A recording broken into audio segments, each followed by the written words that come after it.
There's a version of growth that looks inspiring from the outside. New routines, new standards, new mindset.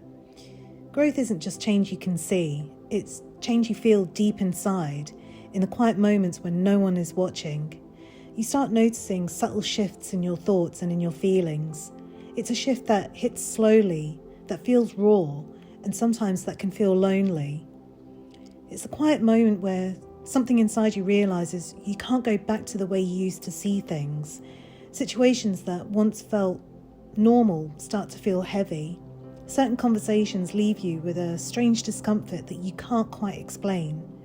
You begin noticing the gap between who you were and who you're slowly becoming.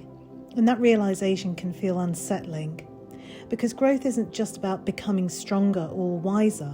Sometimes it's about losing the comfort of what once felt familiar. The old version of your life begins to feel slightly out of place, even if nothing around you has visibly changed. And that's when the loneliness starts to creep in. Not because you're physically alone, but because internally something inside you has shifted in a way that not everyone around you can see or understand. But there's another side of growth that people don't really talk about. The part where your heart drops. It's when you realise the people you trusted most weren't who you thought they were.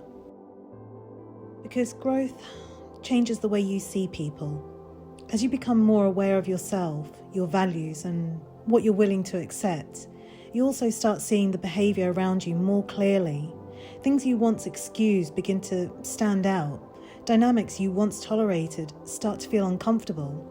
And sometimes the hardest part is realising that the people you trusted most were only able to meet the version of you that existed before you started growing.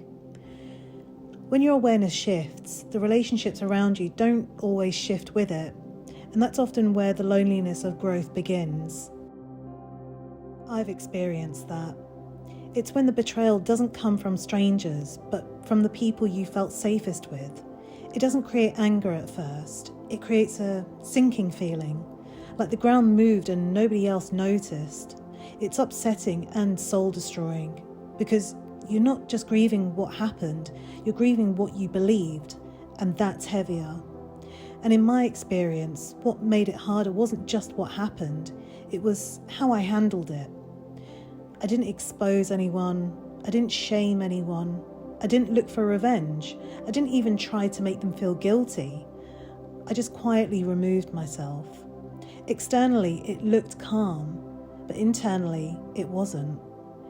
Because when you walk away without noise, you don't get distraction and you don't get to channel the pain into anger. You sit with the disappointment, the confusion, and the replaying of conversations in your head. With the moment you realised you were holding people at a level they were never actually standing at. And that's a lonely kind of processing. Because when you realise you can't depend on certain people the way you once did, something in you hardens slightly. Not in bitterness, but in awareness. And awareness changes you. You start choosing distance where you once chose understanding. You start protecting yourself where you once kept giving the benefit of the doubt. That kind of growth doesn't come with applause. It comes with long walks in your own thoughts and with retraining your nervous system. Because when you've been used to certain dynamics for years, even unhealthy ones feel familiar. And the nervous system prefers familiar over peaceful. So when you choose differently, even if it's healthier, it feels uncomfortable. It feels empty and lonely. Not because you made the wrong decision, but because your body hasn't caught up with your boundaries yet. And then there's another layer. When you've been so focused for so long on specific parts of your identity, your mind gets wired into that rhythm. You know who you are in that space and you know how to operate there. But when life shifts and you start asking deeper questions, who am I becoming? What else is possible? What kind of life do I actually want? That's destabilizing, because now you're not just removing people, you're shifting identity. You're opening doors your mind hasn't walked through before. New environments, new circles, new opportunities, new ways of living. And that's scary. Not because you're incapable, but because evolution requires mental rewiring. It requires letting go of the version of you that survived to create space for the version of you that's building. And with that process, you don't always have people cheering you on, and you don't always have reassurance. Sometimes you just have discipline, self-trust, and long stretches of solitude. Growth feels lonely because it asks you to outgrow environments before you've fully built the next one. It asks you to stand in between who you were and who you're becoming. And that in-between space is uncomfortable, but it's also sacred. Because in that space, you learn something powerful. You learn that you can survive disappointment without becoming bitter. You can walk away without becoming loud. You can evolve without needing to prove anything. And that kind of strength is built in silence.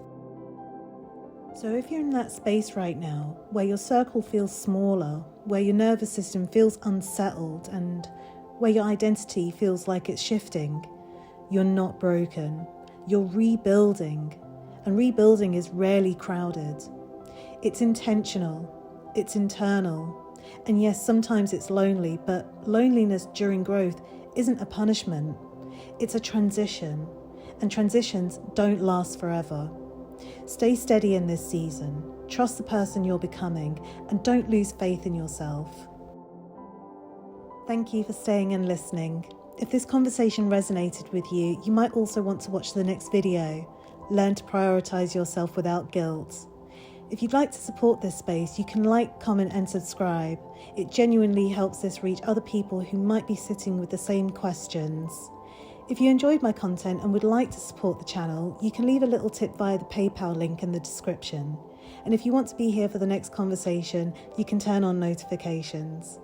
Your support doesn't just help the channel grow, it reminds me that I'm not the only one thinking about these things quietly, and that matters more than you know.